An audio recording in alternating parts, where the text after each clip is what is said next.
out, I think. Yeah, no, I love that. Yeah, cool. All right, so we're recording on live. People can actually see and hear us, and yes, we are recording, and they're pouring in as we speak. We're up to 21, 24. The seats are filling up. All right, exactly. Awesome. Welcome everybody. Can you hear us okay? Just make sure quick in chat, make sure you guys can hear us well. Yes, awesome. Great to see you all. Thanks for joining in with us. Let's see. Wow, they keep coming in. We'll give it a few minutes.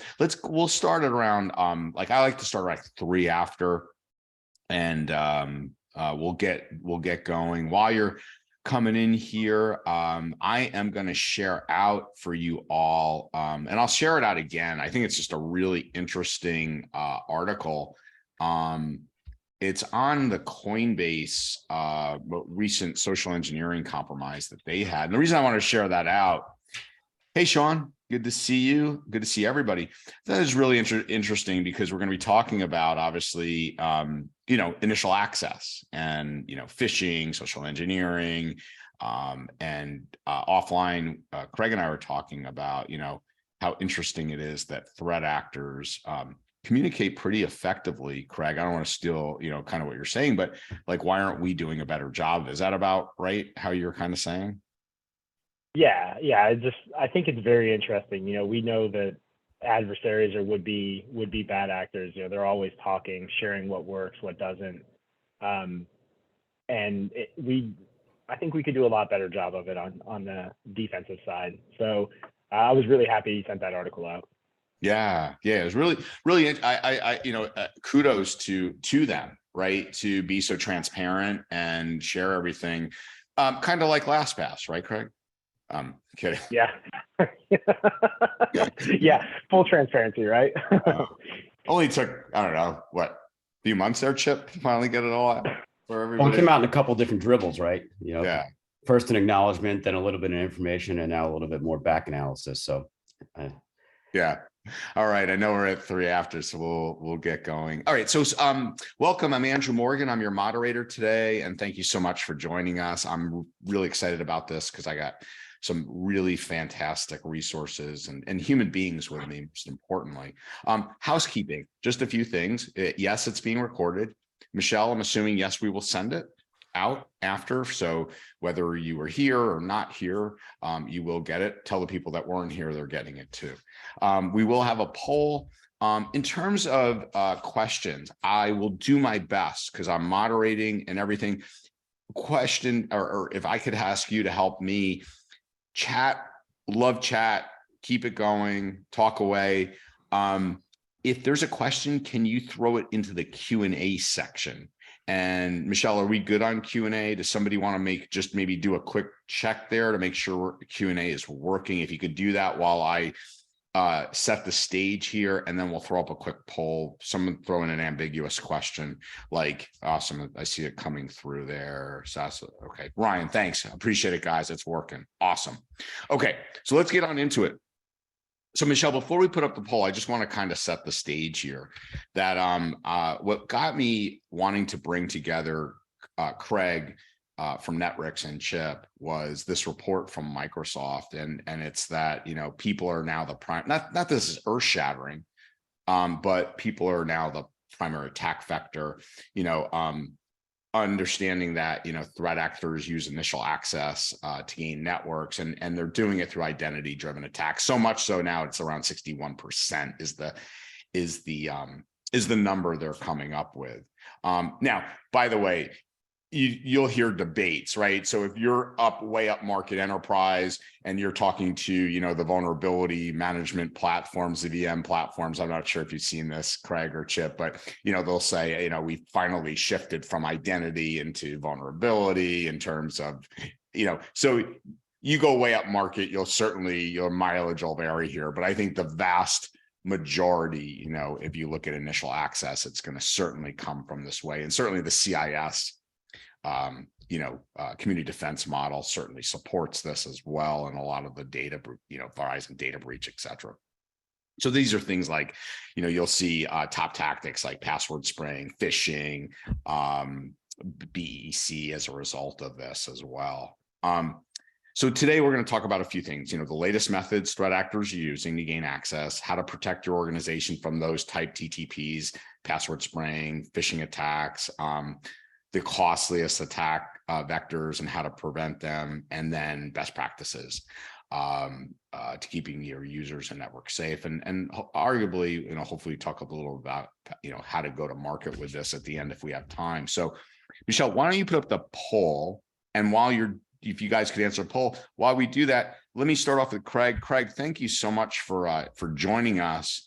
It's great to meet you, and I think you're going to be an incredible asset to the MSP, MSSP community in your new role. So tell us a little about that and a little bit about your past. Sure. Thanks for having me. My name's Craig Riddell. I'm the Field CISO for Netwrix. I'm primarily focused on identity. I've been an ephemeral identity enthusiast, I guess I should say, for a few years now. And I really want to talk about kind of how the market views identity versus how the business is using identity versus where I believe identity is going. And that's really to stop managing identity problems and start resolving them, shrinking the attack surface, and making we need to realize that the human element is always going to be there.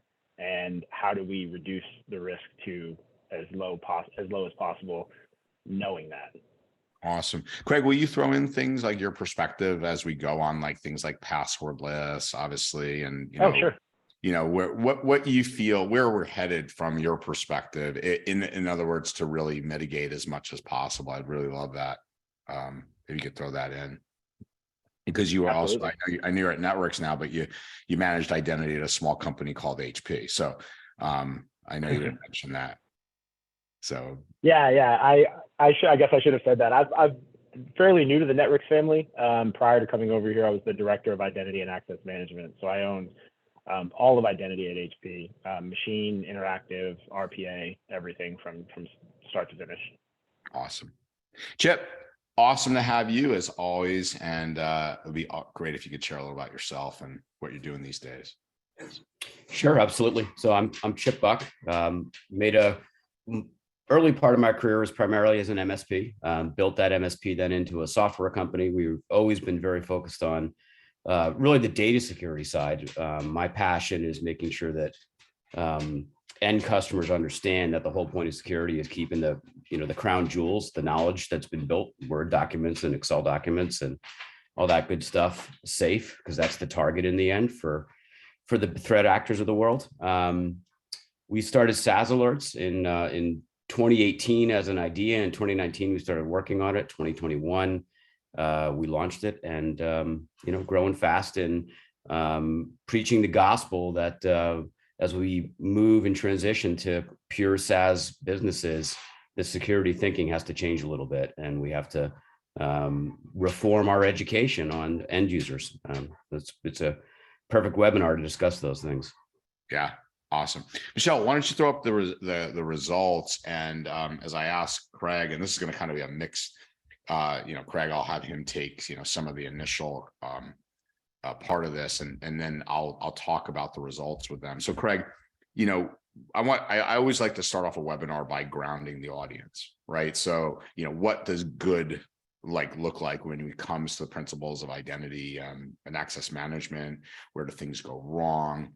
But there's some tried and true principles. So maybe if you could start off with things like life cycle and kind of walk us our way through the first three, and then I'll have Chip take the last two.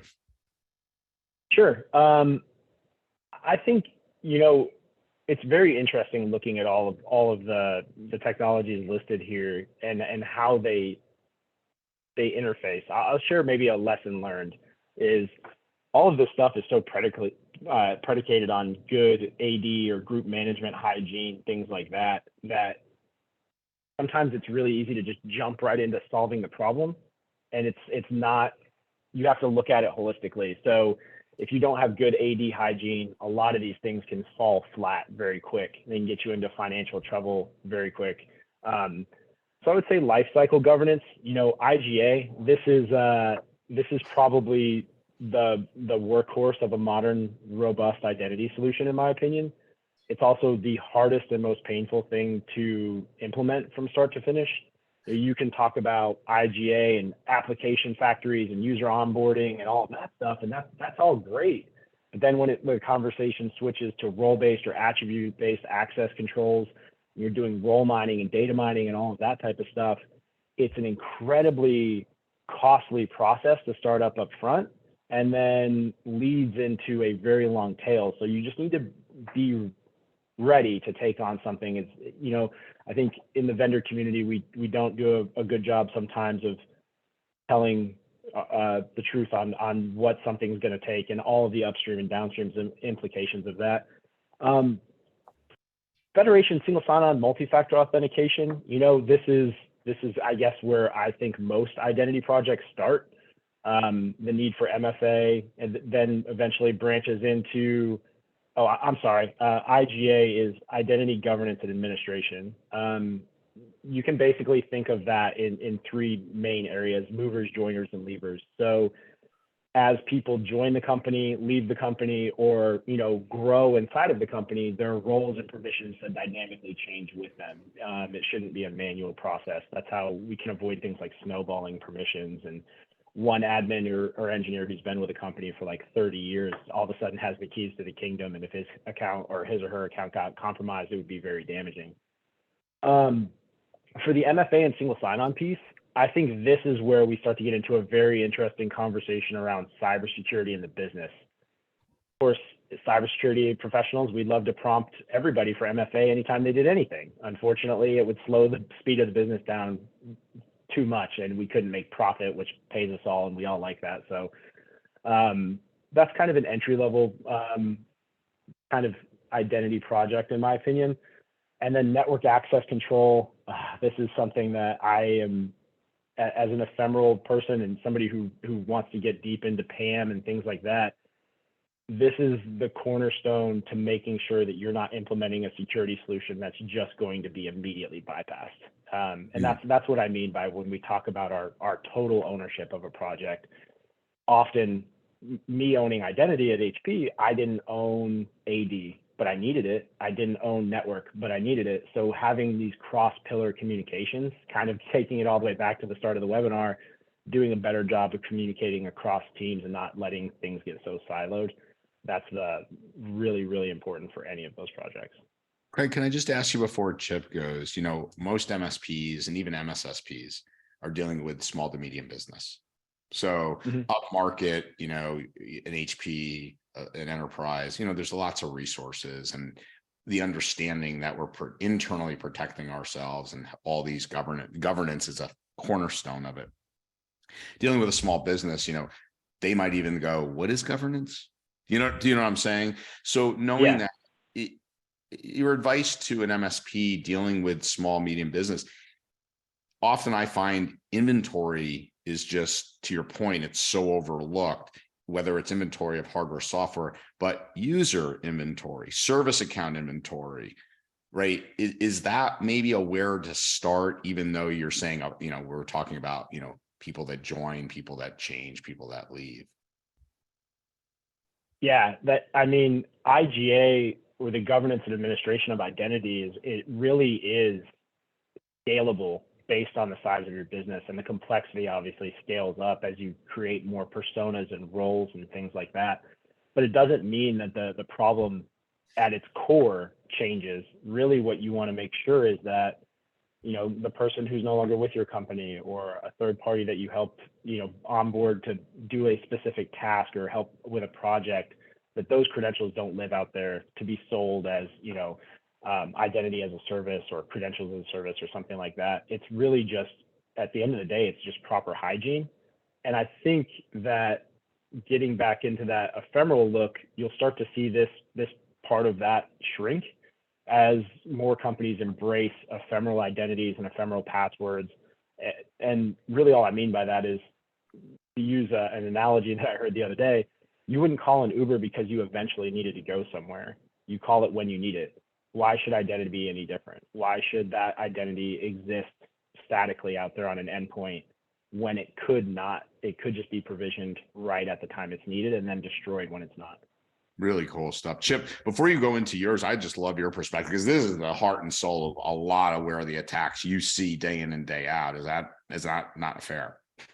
Yeah, that's definitely fair. I mean, it certainly starts with identity access management. Our focus at SaaS Alerts is not on the traditional or the premises-based side of security at all. We have a thesis that essentially states that if you want to protect the assets of a business, again, which is the knowledge worker product, you've got to do that by tracking how the accounts are being used. It's all about the account. And, I'm using the term interchangeably between account and identity. Craig uses the term identity. We think of it as account management. It's sort of the same. It's the same set of principles. You want to make it as difficult as possible for accounts to be discovered and then breached and used in a manner to steal information. Yeah. Maybe if we have time, Chip, I'd love you to tell the story of the insider threat, where you referred to it as the account was the reason, it was compromised, and all of a sudden you guys were able to find insider threat. But I'm going to make a note of that, because I think it's such an interesting story. But talk to us about privileged access account, privileged account management, Chip, which is on everybody's mind these days, thanks to cyber insurance. I mean, if you're in the PAM world, which I know you guys are, Craig, it's like, wow, thank you to the cyber insurance companies. They are doing a world of good for you guys right now. And key encryption, those two would be interesting to chat about. So, again, focusing on MSPs and the kinds of customers that they're dealing with. It's usually the MSP themselves that has the most privileged account access to their customers' domains, focusing either on Google or on Microsoft. It doesn't matter which of those is the core underlying directory service. The most important thing for me is that centralized password management should be used. And, whether it's LastPass with all their problems or OnePass, or, pick your flavor. Somebody's got to be in control, the most trusted resource inside that MSP vendor or inside a small business has got to be, quarterbacking that effort and managing that centrally. The second most important thing is just the complexity on passwords. Microsoft released some information last year in 2022 where they did a study that changing passwords is really not the best practice anymore. If you have to deal with a password environment, train your people to use passphrases 12 or 16 or even 24 characters long, and that is so much harder to crack than an 8 or a 12 character passkey, password that's commonly used. In fact, an 8-character password is useless at this point. Yeah. And we see a lot of this. I know we're going to go over the kill chain itself a little later, but we see a lot of this problem that, and I identify it almost every time I talk to an MSP or one of their end customers, that people in the organization just don't think beyond a password of their kids' birthdays and a street address. Like, they just do stuff like that because it's easy to remember, and they've been trained to do that because they always have to change it.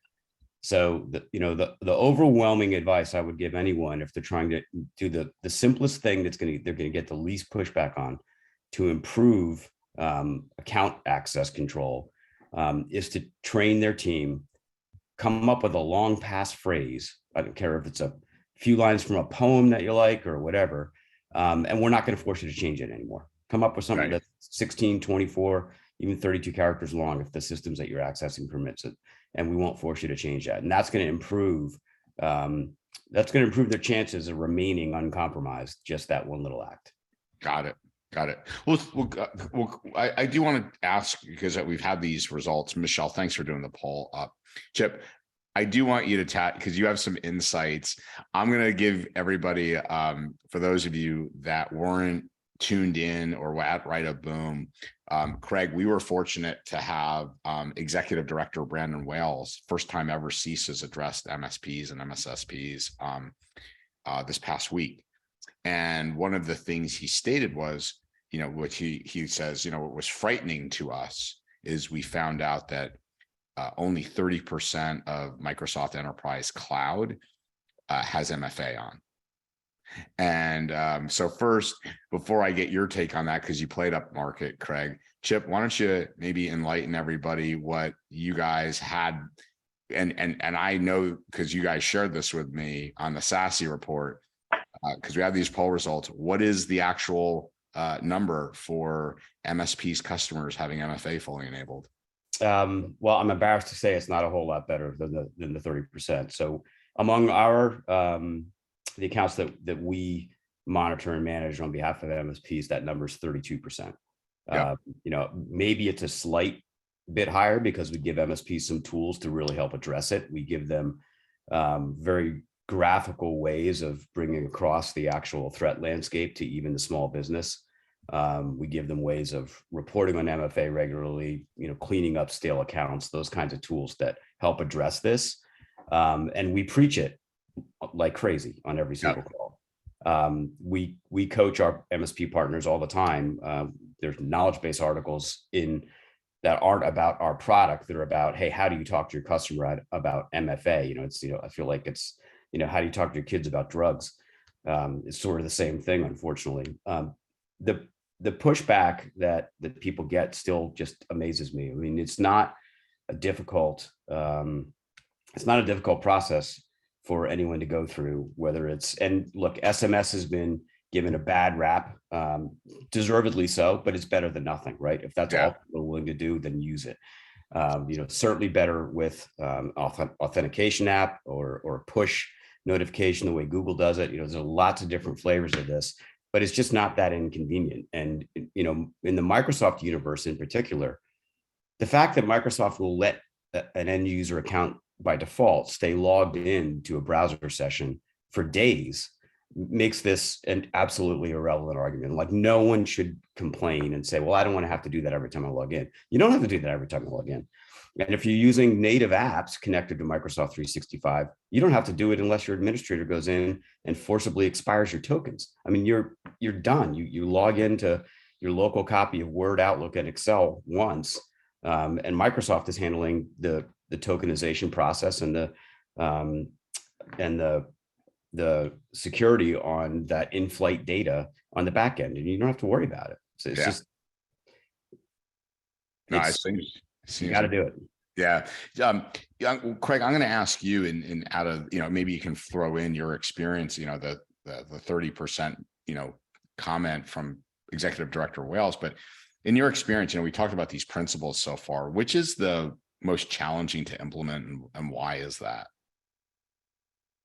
I'll give you two different answers on that. I would say, number one, technically, I would say identity governance and administration. It's such a long process, and the process scales based on the size of the company. But to Chip's point, I would say politically, it's definitely multi-factor. Because it's a tug of war between the cybersecurity team saying, hey, you really need to do this, and the business saying, hey, this is slowing us down too much. So you really have to find that nice balance where everybody's gonna opt in, because if you don't have the support of the user community, it's not gonna work. Yeah. Does it blow you away that we're still here, Craig, and Chip, I'll have you follow up, because maybe how to address this with customers. You had internal customers, Craig, right? You still have to sell. Put your hat back on at HP. You're running IAM. You still got to sell the board. You still have to sell the company. But like, why? Does it surprise you that we're still at this point with all the identity-based attacks and business email compromise and the $1 billion of business now being, extorted? I'll say it's a little disappointing, but it's not surprising. I think you said it perfectly. The way that I ran the identity org at HP was basically turning it into an internal consultancy, where we were trying to proactively get on board with the business. It's financially proven.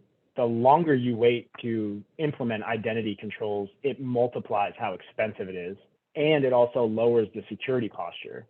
So the earlier on in the process you can implement these controls, the more secure things will be and the cheaper it will be. So getting business buy-in and having that political capital, making people understand why this is important, I think is critical. If you can't sell it internally, it's going to be rough. Got it. Chip, I realized I covered some stuff here already coming up about, the comments about Executive Director Wales, but, you owned an MSP, right? And so I think a lot of times MSPs on the call, and again, Craig, I'd love your flavor, externally facing now as the external CISO at Netwrix, because you're going to be sitting with customers. But Chip, like you got a customer pushing back or a prospect pushing back. MSPs, would love to have the easy button, right? This is what to say, and magically it happens. But I know it's not that easy. It's culture change, like Craig said. It has to do with user behavior. But any thoughts and wisdom, Chip, that if you had your MSP again right now, what it might look like? If we had an MSP, if I had an MSP again, I would, and we have a few customers that fall into this category, a few SaaS Alerts customers. They require it. They simply will not do business with a customer. They'd rather fire a customer than allow the customer to run an insecure set of systems. Again, we're really talking here about a directory service, an online directory service. So it's either Microsoft or Google, and they'd rather lose the customer than let them get away with it. And I think that's the posture that I would take. That's a really hard pill to swallow. And I know in the practical reality, if you're talking to a 500 end user customer, which is for an MSP is a good size single customer, you're not going to fire that customer. You're going to have to find a way to get through to their management and let them know. In conversations with MSPs, oddly enough, and I've seen this, firsthand as we've helped some MSPs do post-incident forensic analysis. The interesting thing is, in the SMB marketplace, it's the executives that are the worst. They're the ones that feel that, they shouldn't have to bother with security. Somebody else should be taking care of this for them. And convincing them that, it's leading by example. That's number one. You need to, if you expect your team to do this, you've got to lead by example. Right.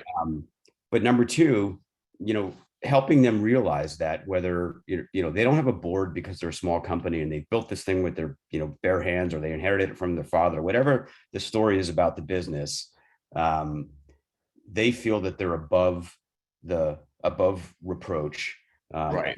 They don't do anything with the systems that would make them of interest. So convincing them that their role, with their picture on the website and their name there, is what makes them the big target. That hackers have figured out a long time ago that small business executives are moving a mile a minute, don't think about the day-to-day security pieces, and they're some of the easiest ones to go after.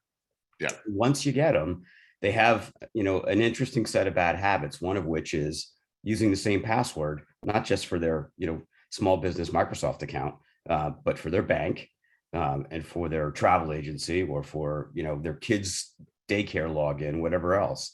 And you crack one, and it opened up everything. So that's the kind of discussion that you can have with people who are pushing back, and point out to them, we're aware as MSPs of the kinds of things that someone who lives your pattern of existence typically does. And we can tell you, do you do these things? Like, do you actually reuse the same passwords over and over again?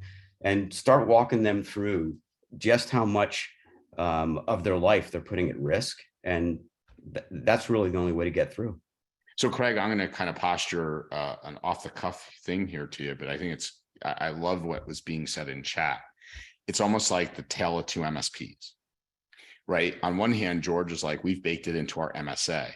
And by the way, if your MSA hasn't been updated since the pandemic, I highly encourage you to revisit it really fast, because it is getting highly litigious out there. Eric Tildes did a phenomenal session at Write a Boom on this.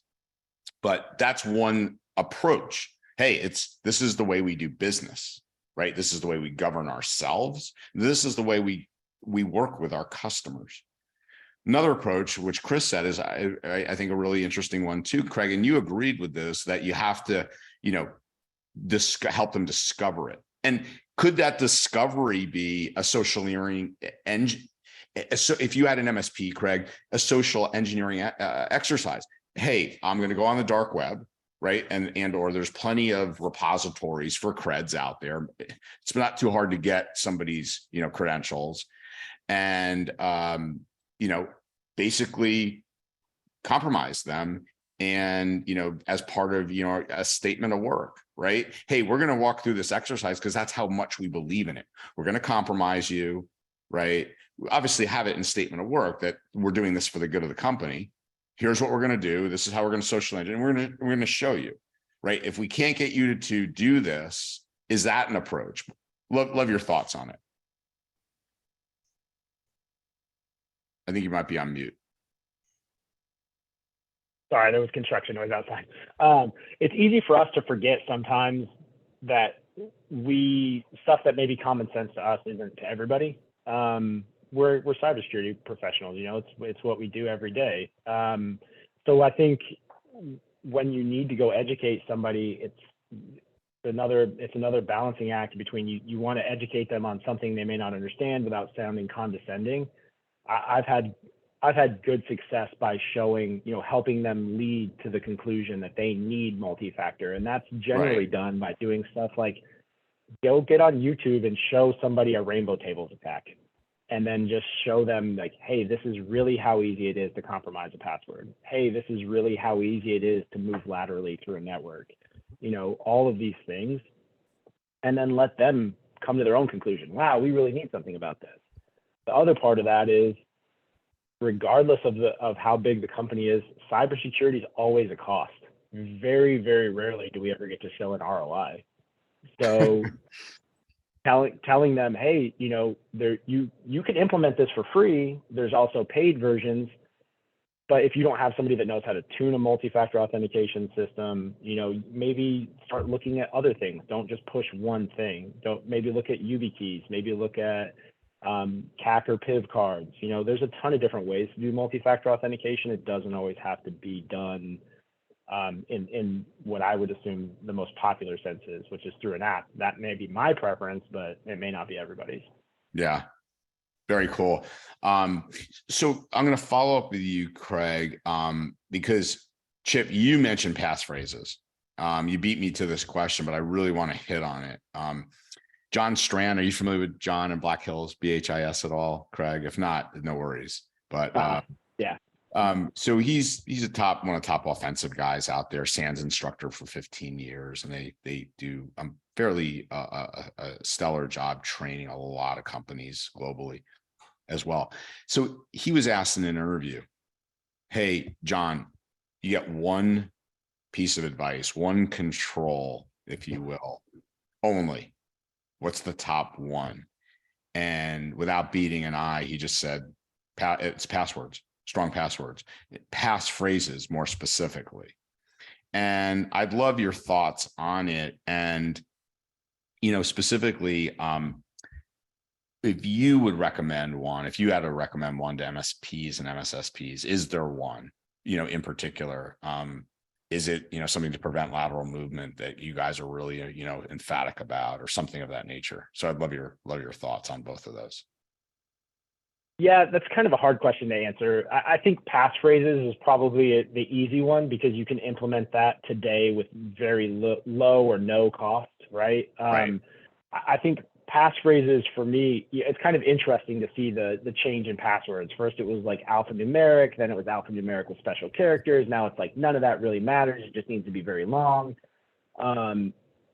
I agree. I think I completely agree with everything Chip said earlier. If you're going to stick with passphrases, make it a couple of lines from a song, a poem, something that's unique to you. Don't use your address. Don't use, something like that, but use something that you enjoy, that you can remember. But your cybersecurity also needs to align behind that. If I'm going to make a 28 character passphrase and you're going to still want me to change it every 30 days, that's a very painful thing to remember. Right. Yeah, really good. But yeah, I think if I had to advise MSPs, I would say start with passphrases and then start really looking at where you want your business to go in regards to cybersecurity. And if speed and agility is something that you're really looking for, if you're in a lot of dynamic environments like cloud, start looking at password lists, start looking at other ways to implement your workloads and your authentication. So Scott, and I'll throw this up to Chip. Scott, just said, what about password managers? And, if you're going to have passphrases and, things like that, I'm assuming, that we got to start to talk about that as well, Chip. How about you for your favorite control, and maybe taking your thoughts on Scott's comment? Yeah. If it's my favorite control versus the one thing that I would advise everyone to you can give us both. Yeah. Look, I stick with transitioning to passphrases as the one thing that everybody should do. It's the simplest, low cost. You can actually have some fun with it with your customers and really help them change their mode of thinking, and then they can have some fun with it. And you're giving them something that they really want, which is they hate changing their passwords, and they hate changing their password because we tell them they can't write it down and they can't do this and they can't do that. Scott's comment about password managers, look, I think they're important, but unless you have essentially managed password manager, if people are doing things on their own, or if you're not enforcing rules, then all they're doing is putting lousy passwords into a password manager. And that doesn't help very much. It can help because you're making them change it a lot, but then they're just changing crummy passwords. Most of the password managers have password generators out there that throw a bunch of random keystrokes together into a 16-character password, and that's definitely an improvement. But the math, the numbers don't lie. The longer, the better, and it's easier to remember a long phrase that doesn't include numerics and special characters. Like for me personally, I found a way to do that long time ago. I use special characters and numerics inside of long phrases, and you can still remember them. It just takes a little tiny bit of practice. In terms of a passion, a favorite of where I want to see this go, I want to see password auth become the standard for everybody. It just makes more sense.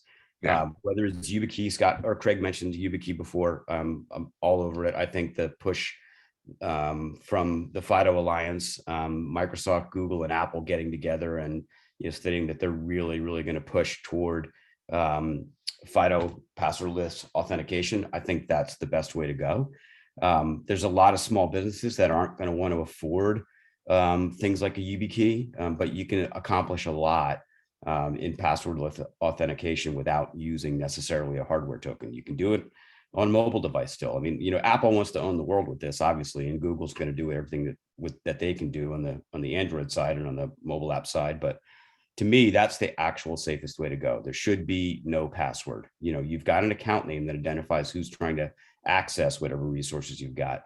But whether it's having a one-time password sent via email or sent into a device or using a YubiKey, I think that's if I were running an MSP right now, I would be reorienting all of my technical people, all of my salespeople, and all of my customers toward that. Yeah. Well, I'm going to make one comment, and then I want to bring up a slide, have you walk us through the cloud kill chain, Chip. But I loved what you said about it's got to be centrally managed. Craig, maybe even your 2 cents on this real quick. I mean, really wasn't LastPass a huge shadow IT issue as well, aside from the fact that, the attack in and of itself, right? But now all of a sudden, how many companies had individuals with individual LastPass accounts with their creds that I'm logging into my corporate infrastructure with? Thoughts on that, Craig? Yeah, and that happens all over the place. It's one of the reasons why I think if you're going to recommend a password manager, make sure that it's something quality, make sure that it's something that's not, something that your users can go download off the internet for free. Anything there's nothing for free, right? You were selling data or you're selling something. if somebody's giving you something for free, you should be wondering what they're taking from you to monetize. It's almost like, Craig, do you have to almost think about blacklisting that if you're an MSP so that, hey, we're only using the central one? Oh, so-and-so's trying to, use this. You're not storing our creds over there. Yeah, I think you either have to provide your users an option. Like Chip said, a long passphrase is great as long as your cybersecurity team agrees with it. Passwordless, definitely the way that I think you should go. But if you are going to offer your employees something like a password vault or something like that, make sure you do your due diligence and that you're not introducing another risk factor into your environment. Yeah, awesome. I'm just going to keep this up like this, Chip. Kill chain, this is another way of saying, Lockheed's way of saying MITRE ATT&CK. But I'd love for you to walk through this, cloud kill chain and how SaaS Alerts views it. And yeah, absolutely. We'll go to the defender side for you next on this, Craig. Yeah, Andrew, we walked through this once before on a SASE call. So I'm actually going to take a slightly different tact because I think there may be some overlap. So rather than looking at this in terms of how SaaS Alerts can help and what we do specifically, I'd rather actually walk through what we see in terms of these different phases. The interesting thing that I never really thought about before we built the product and we started seeing data flow in is that starting at the recon side. The most fascinating one to me is just how much activity there is with people doing domain reconnaissance on just trying to figure out what's the format, what's the account name pattern in this domain. I never gave that a lot of thought until a few years ago when we started seeing data come in. But that's the start of every single compromise or breach that we see. You can go back into every client that we work with, that our MSPs work with, and you can see, may have been even months ago, but there's a pattern of somebody. We got. Is trying to log in with every different variation. You see all this activity, and then got you, Chip. And then they finally hit on it, and now that's the beginning of we've got our teeth into something. We've got an actual account name confirmed. Can you guys hear me, Andrew? Yeah, it's going in and out. Is it my side, Michelle? Let me just check. Or are you having it too, Andrew? No, I think it's on Chip's end, but okay. Chip, can you hear us? I think it's on Chip's side. Okay. Craig, while we're waiting maybe for Chip, your thoughts on just kind of as you look at the kill chain. I've got you guys loud and clear. Oh, okay. There you are, my friend. We got you now. We got you. Okay. So please continue, Chip. Boy, I don't know where it dropped off. Anyway. You were going into the, you're kind of like you'd shared with us what you see on the recon side, how it always starts the same way. Yeah. Yep. And it does. And once they get that, what I've come to call the domain format down pat, now you can just start randomly looking for, well, first you go to everybody that's listed on a website. So, I understand, from a security perspective, I would advise people not to put all of their employee names directly on a website because, you're giving away the starting point for an attacker to begin the process of working his way through. From that, we see an escalation of failed account logins and dozens and dozens and dozens. We'll see those, then we'll start seeing account locks.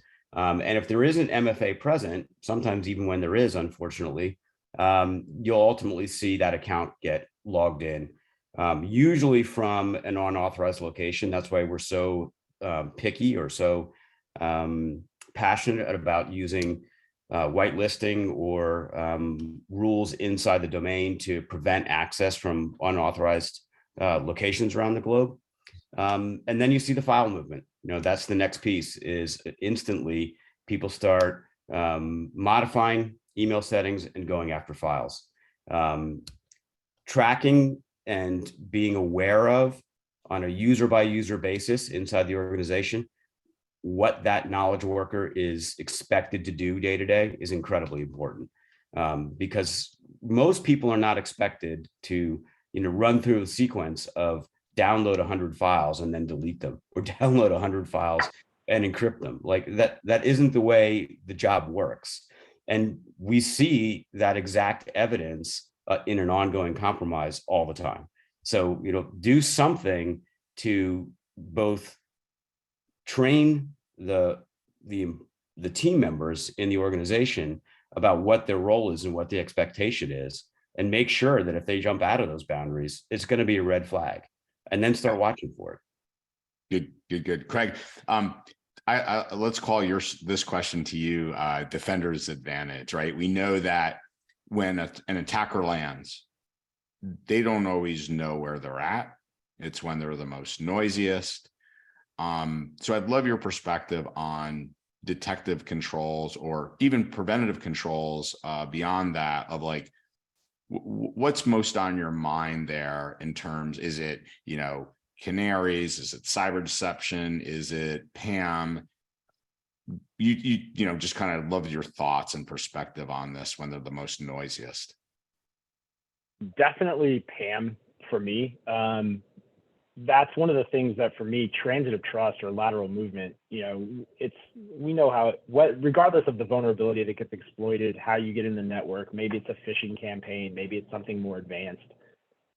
Your goal is to compromise an identity and move laterally until you hit something with privilege, establish command and control, et cetera, et cetera, et cetera, right? So I guess my comment always is going to go back to ephemeral. If you don't have an identity to compromise, kind of dead in the water from step one, right? So I would say, you could certainly stop things at the recon phase, depending on configuration, but then getting into the exploitation phase, if you have a solid PAM program with, all the ACLs and everything else, you can really stop transitive trust. It really does go back to how things are deployed, whether it's a more modern PAM solution, whether it relies, or if it's a legacy PAM solution that relies more heavily on, network routing and stuff like that. There's not really a bad answer there. I would also say that like what Chip was saying too, the next step beyond that is really getting into the user behavior analytics, establishing a normal pattern of behavior. And I think that the more modern PAM solutions are starting to get into that, where they're starting to see, you can set, access time limits. Things need to be tied to a change control request or an access request. There's a ticket. If there's not a ticket, access isn't granted, all of that type of stuff. But I would definitely say PAM is a good spot to stop in that kill chain. Awesome. I hope you guys will share what you're doing there, because I think it's really unique in terms of how you're inventorying. If Ken trips on, you guys have a really unique way in which you're doing that. Throw it in the chat. Chip, so I wanted to go back to kind of canaries and, whether it's Excel documents that say passwords or things like that, your perspective on deception, but also maybe you could throw in that story around sharing URLs that don't expire, and how Office is creating this environment, whether, I don't think intentionally, but a lot of times you don't see any policy in place to, prevent that URL from expiring or being shared forever. So two-part question: deception, and then if you could share that story, because I think it's really interesting. Sure. On the deception piece, you use the example of throwing a file out there called, our secret secure passwords.xls. It can't hurt, it's kind of a file honeypot sort of. That's the way I'm thinking of what you're describing. I don't think it can hurt, but I'm not sure that it helps a lot either, to be honest. When an attacker actually gains access to a resource, they're going to grab everything that they can as quickly as they can, because they don't know how long they're going to be there. Unless you're talking state level actors who are low and slow, really sophisticated. If you're talking your I guess there's no such thing as an average script kiddie, but you're talking about somebody that's not government level actor. They're going to get everything they can as fast as possible. So I'm not sure that it will help. It doesn't mean I wouldn't try it. Back to the recon phase, if if a customer is not able to use a solution like ours, or anyone that's monitoring in real time for account activity, one thing that I would recommend doing is, and I do this with every account, set up aliases on your account that you never ever will use. If you use Andrew Morgan at gmail.com or whatever domain, also set up an alias for A Morgan and A.Morgan and Morgan.Andrew and every little different piece under the sun. And when you start getting emails to those, hey buddy, how you doing? Take care of yourself out there. These little one-line shots that all they are is a probe to find out, did this bounce or not? We have this unfortunate moment in time in security and account management where the email address is the account name almost universally. So that's a very easy way for people to be exploring and probing. And you can kind of self-monitor by using that alias approach. And when you start seeing emails come in, and they do, like, because I've been doing this for years, that someone is phishing and trying to figure out what's that pattern like the very beginning of the recon. Right. Very cool. Can you quickly share that insider story and your perspective on, kind of, I think this is like I want to create a little 1-minute video of you, Chip, on this kind of like the URLs that don't expire and what you feel we should be doing. Cause this is an area that I think you caught something phenomenal. Well, we focused on this for a long time, and the MSP partners who we work with are certainly receptive to the messaging, but just like MFA, it's getting their customers to be receptive to the messaging. The underlying problem is that Microsoft makes it so easy to share anonymous links. Like it's practically the deferred way that the SMB space, Craig, it may be a different experience up market in enterprise, but in the SMB universe, people create an anonymous link, they drop it into a file, and they send it out, and off it goes. And once that thing's in the wild, very, very, very few companies, I would guess, and I'd love to hear your input on it, Craig, actually go back through and do a self-audit and get rid of those links, terminate the link so that an anonymous link can no longer be used. Even fewer companies in the SMB space use the tools that are built into 365 to actually set policies around how long a link should be there. Like it's actually the simplest thing to do in the world at an administrative level. Jump in and say, any link that's shared is going to expire in 15 days, 30 days. Just put some number on it so right. It's not out there forever.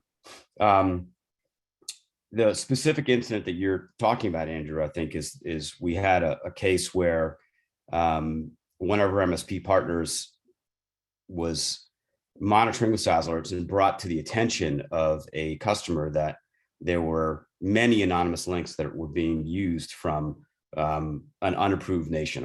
We'll just leave it at that. Somewhere in Asia that no one wants to have their data right now.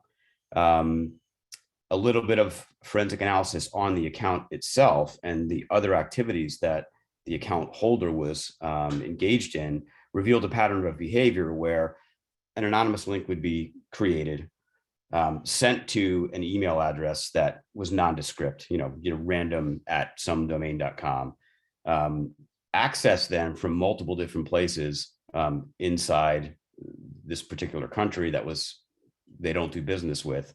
And then within a few days, that file would be deleted. So there was a circle of, take this information, share it outside using an anonymous link. Once it's accessed, go back, close the loop, and try and cover your tracks by deleting the file. It's kind of the insider is always the biggest threat, I think. We all should be, Craig made the comment earlier that user analytics and what the behavior patterns that are expected of a particular knowledge worker role are incredibly important, to securing a business. And and closing that gap, with the customer and making them aware that they've got to be a partner in their own security, and this is, Craig said his role at HP was to sell inside the business, and the role of the MSP is to really do the same thing, right? They have to help management understand that this is a partnership and they have to participate in it actively. Yeah. Craig, your thoughts on this, what, Chip was just sharing. I love it. I could give you a dozen more examples of that. I think I don't think there's very many people internal to a company that are actually malicious. I think Right. a lot of stuff happens by mistake. And I think that's why I think you've also seen an incredible increase in data leaks and not necessarily data breaches, where there was no exploit, there was no vulnerability. It was just misconfigured cloud workloads or SharePoint or whatever.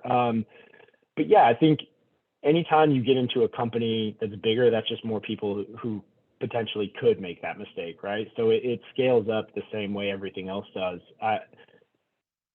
I couldn't agree more though, Chip. I think that education piece, whether it's through cybersecurity training, whether that's, a shift in thinking like Chris just said in the chat, it's really making everybody understand that security is everybody's job.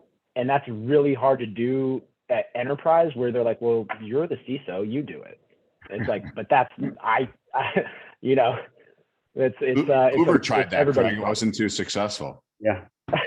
That's what the MSP faces every single day. You're our computer guys. You do it. Yep. So that's why I think it's interesting to see the evolution of the cybersecurity professional. We used to be like traffic cops, and we'd be the person who could stomp our feet and say, you're not allowed to do this, it's unsecure. And then as the provisioning cycle went away with cloud adoption and stuff like that, we as cybersecurity professionals owe it to ourselves and to the business to keep up with them. We need to make a solution that's easy to use, scalable, and provide some sort of give back to the business. You can't always have that, of course, but if you can show somebody, hey, I'm making your life easier, it's pretty easy to sell. If not, you have to at least show them why it's important. Yeah, really good stuff. I know we're a few minutes before the top of the hour, so I'm going to kind of close things out here to see, one, are there any questions? And two, this was, Craig, Chip, this was great. You guys are awesome, and our audience was engaged. Let's do it again. Yeah, I really think so. I think we need to do it a little bit far and wider. Chris, I agree. I think they were fantastic. So I can't thank you guys enough. Any questions out there? I know Chad posed one, I think, around SaaS alerts. Michelle, maybe that's something you and the team can talk about, or maybe, I don't know if someone can answer, but do you see that one out there, Michelle? I do. I think that's probably a Chip question. Chip, can you see that? I can. I'm just reading through it right now. Okay. Yeah, Chad, it's a worthwhile question. We are focusing in 2023 2 new dedicated engineers for the Google Workspace side to try and bring that to parity. If there's anyone on this call that has been a SaaS Alerts customer from the beginning, it's interesting. We started off with complete parity between both products in terms of the amount of events that we covered. But the demand on the Microsoft side is obviously so high that we've put a lot of engineering over the last 18 months into expanding that dramatically. But we have 2 dedicated engineers in our budget for 2023 to work specifically on bringing parity back to Google Workspace as much as you can. They're not exactly similar products, so not every single thing that we have in the Microsoft side of the stack will be available in Google. The very first one that will be coming out quite soon is actually at the MFA report. It's funny how we're coming full circle on this whole discussion back to the very first point, which was MFA. We do view that report is extremely important to be able to show the end customer what the compliance level is like in their organization. So that's the very first thing that's coming out relatively soon on the Workspace side. Good. All right. Well, we'll wrap it up there right at the top of the hour. And Craig, looking forward to bringing you a lot more into the MSSP space. Your phone's gonna you're gonna probably want to lose my number, but you're awesome, man. I really appreciate it. We have like I said, an annual conference, and there's many that I'll introduce you and Ken Tripp to from the good folks Netwrix. Thank you so much for sponsoring your time here, Craig, because it was really, really informative, and you can see out there people really appreciate it. Chip, You're awesome, man. For those of you that don't know Chip, you should really come Thursdays at 1 p.m. if you're involved with SaaS Alerts to the SASE call. You will gain a lot of knowledge. Michelle, anything I may be missing before we wrap things up? No, I think that's it. I did just drop the link to our SASE call page in there, so you can take a look at that and add it to your calendar. But no, this has been fantastic. So thanks, Craig and Chip. Always, you're fantastic. And Andrew, couldn't do it without you. Oh, well, no, you can. Trust me. But to the community out there, thank you for your engagement, because these aren't anything without your engagement out there in chat and interest in this. So to everybody, have a fantastic day, and we'll look forward to seeing you all really soon. Take care. Bye, everyone. Thanks, everyone.